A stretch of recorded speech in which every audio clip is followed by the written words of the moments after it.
Pour l'élaboration des menus et bilans journaliers, Nutrilog met à votre disposition plusieurs bases de données alimentaires fournies par les organismes nationaux officiels responsables de leur création et de leur maintenance.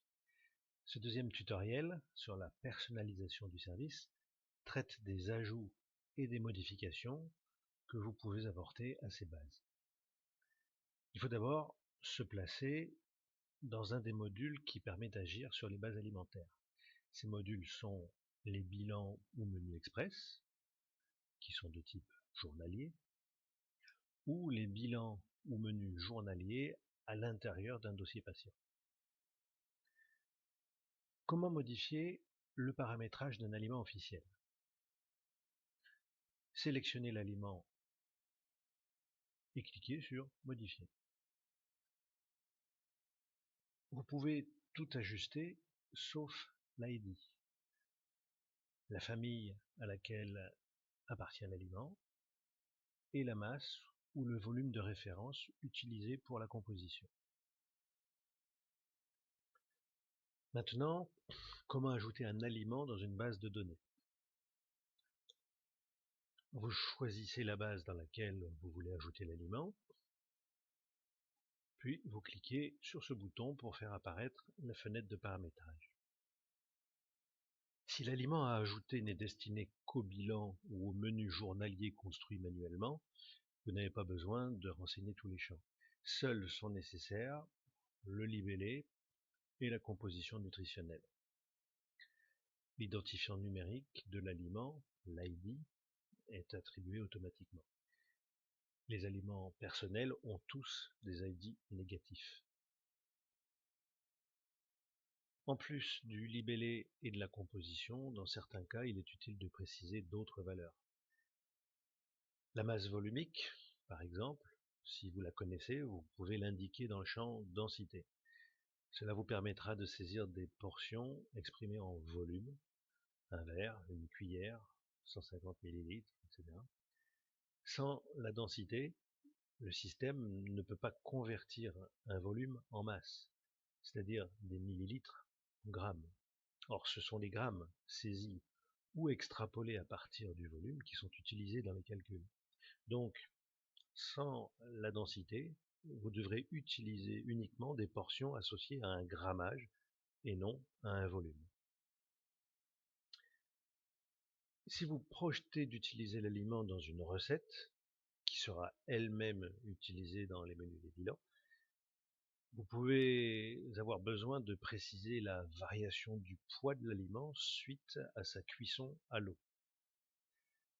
Cette donnée est à définir pour les aliments bruts qui retiennent ou perdent un volume d'eau à l'issue de leur préparation. Le riz cru, les pâtes crues par exemple en gagnent, alors que les épinards et les poivrons en perdent un peu. Pour indiquer qu'un aliment double son poids quand il est cuit à l'eau, ce qui revient à dire qu'il prend 100% de son poids en eau, vous choisissez l'option gagne de l'eau et vous saisissez 100% dans le champ variation. Pour indiquer qu'un aliment perd 20% de son poids, vous choisissez l'option perd de l'eau et vous saisissez ici 20%. Pour retrouver plus facilement l'aliment, vous pouvez le ranger dans une famille. Les familles sont proposées par l'organisme fournissant la base alimentaire, contrairement aux catégories, qui sont un autre système de classement mis en place par Nutrilog pour permettre la création des structures de repas utilisées par le générateur de menus.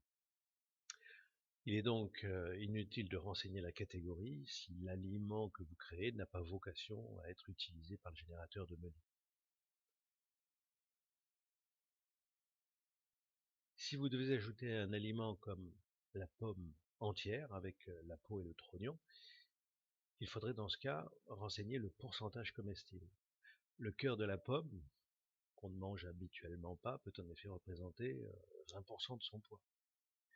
Si vous saisissez le pourcentage comestible, quand vous choisirez cet aliment lors de l'élaboration d'un bilan, l'option grammes non parés sera ajoutée aux portions proposées et si vous choisissez les grammes non parés, le pourcentage comestible sera pris en compte dans les calculs. La saisie des allergies et des contre-indications vous évitera d'intégrer dans un menu cet aliment lorsque le sujet sera concerné par les options saisies dans ces rubriques. À chaque fois que vous sélectionnerez un aliment contre-indiqué, un message d'alerte sera affiché. Le générateur de menu écartera automatiquement tous les aliments contre-indiqués en fonction de l'état de santé du patient. Les champs index glycémique, indice PRAL, Nutri-Score et code EAN peuvent être renseignés, mais ils ne sont pas encore utilisés. Associer des portions à un aliment permet d'accélérer la saisie du bilan. Si par exemple, vous créez la portion une pomme moyenne avec une masse associée, eh bien, lorsque vous choisirez l'aliment, vous pourrez indiquer un grammage ou choisir cette portion. Et en choisissant cette portion, la masse associée sera automatiquement prise en compte. Vous pouvez associer un volume à la portion au lieu d'une masse, mais ce volume ne sera exploitable que si dans la fenêtre principale de paramétrage, vous avez renseigné la masse volumique. Si vous disposez d'un compte multi-utilisateur et si vous désirez partager avec les autres utilisateurs la portion que vous avez créée, cochez cette case dans la colonne Partager. Si enfin vous voulez que cette portion soit prise en compte par le générateur de menu, il faut cocher la case MAO, qui est l'acronyme de Menu assisté par ordinateur. Dans la fenêtre de saisie de la composition nutritionnelle, vous remarquerez des cases à cocher dans la colonne de droite. Une case remplie indique que le nutriment est un de ceux pris en compte par la base de données à laquelle appartient l'aliment. Chaque base de données prend en compte un jeu spécifique et limité de nutriments. Les nutriments non pris en compte apparaissent quand on clique sur les rubriques « plus ». Vous voyez, les cases sont vides. Pour ces nutriments, aucune valeur n'est disponible pour les aliments officiels. Saisir une valeur pour un de ces nutriments n'est donc pas vraiment utile. Pour la valeur énergétique, saisissez des kilocalories ou des kilojoules dans un des champs principaux ou dans un champ secondaire. Pareil pour les glucides, les lipides, les protéines. Pour chaque nutriment, une seule valeur est nécessaire. Et où que vous la saisissiez, le système saura la retrouver pour l'utiliser dans les calculs. Il existe plus de 600 nutriments. Ils ont beau être rangés par groupe, énergie, constituants principaux, vitamines, minéraux. Certains d'entre eux ne sont pas toujours faciles à trouver. Vous pouvez donc faire une recherche en saisissant un argument en haut de la colonne.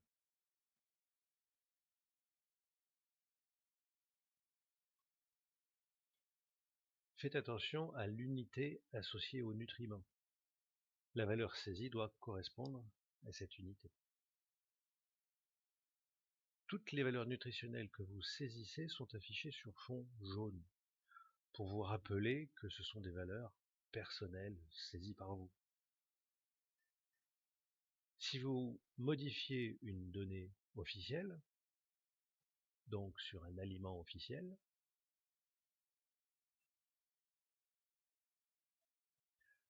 vous pouvez toujours revenir à la valeur d'origine en supprimant la donnée.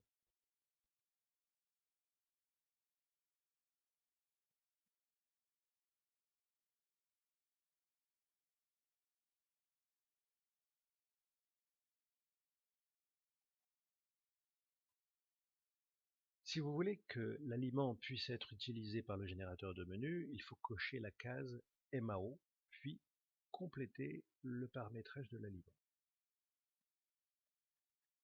Dans cette fenêtre, Vous qualifierez l'index glycémique de l'aliment sur une échelle à 3 niveaux.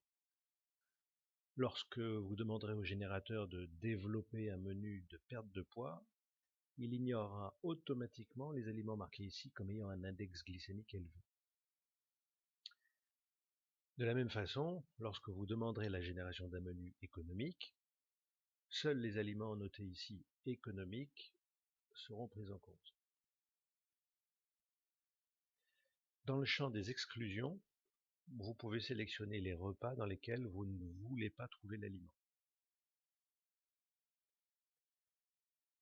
Vous pouvez également contraindre le générateur de menu à n'utiliser un aliment qu'au cours de certains mois. Pour les cerises par exemple, il faudrait cocher ici juin, juillet et août. Si vous ne cochez rien, cela veut dire qu'il n'y a aucune restriction. C'est comme si vous cochiez toutes les cases. Lors de l'élaboration automatique d'un menu, les masses ou volumes associés aux portions sont rigoureusement respectés. Si vous cochez la case masse ajustable, eh bien les masses ou volumes des portions de cet aliment pourront être augmentés ou diminués de 20%, ce qui permet au générateur de réaliser des ajustements plus fins. Il faut quand même éviter de cocher cette case pour les aliments dont le conditionnement ne permet pas de jouer sur la masse. Un pot de yaourt, par exemple, fait toujours 125 grammes, et on voit mal comment une personne pourrait en manger 140 grammes ou seulement 110 grammes. C'est donc surtout utile pour les viandes, les féculents, les légumes. Lors de la saisie d'un bilan journalier, vous cherchez habituellement les aliments dans une seule et même base, votre base par défaut. Si vous ne trouvez pas l'aliment dans cette base, vous pouvez faire une recherche dans une autre base. Le générateur de menu, lui, ne peut travailler qu'avec une seule base d'aliments, couplée à une base de recettes. Cette base d'aliments est identifiée dans les paramètres de votre compte. Alors, comment faire pour utiliser un aliment que l'on trouve dans une autre base? Eh bien, il y a deux solutions. Soit vous intégrez cet aliment directement dans la structure de repas utilisée par le générateur de menu, soit vous dupliquez cet aliment de sa base d'origine vers la base utilisée par le générateur. Par exemple, si un sympathique Canadien vient en France et vous demande d'inclure dans son menu de l'orignal séché, qu'il a rapporté de son merveilleux pays, cet aliment n'étant répertorié que dans la base canadienne, il faut se placer dans cette base, donc la CNF, rechercher l'orignal, choisir la version déshydratée, cliquer sur modifier, puis sur dupliquer, et choisir comme destination la base utilisée par le générateur de menu. En France, c'est habituellement la SQL. En cliquant sur dupliquer, vous ajoutez à la base SQL une copie de cet aliment avec toutes ses métadonnées, composition nutritionnelle, portion, contre-indication, etc. Il vous restera quand même à vérifier les paramètres spécifiques à la génération de menus que nous avons vus précédemment. À l'avenir, pour gagner encore du temps, il sera également possible d'aller chercher en ligne des aliments enregistrés dans des bases collaboratives comme par exemple Open Food Facts. Voilà, c'est la fin de ce tuto. Le suivant sera consacré à la personnalisation des documents. Merci de votre écoute.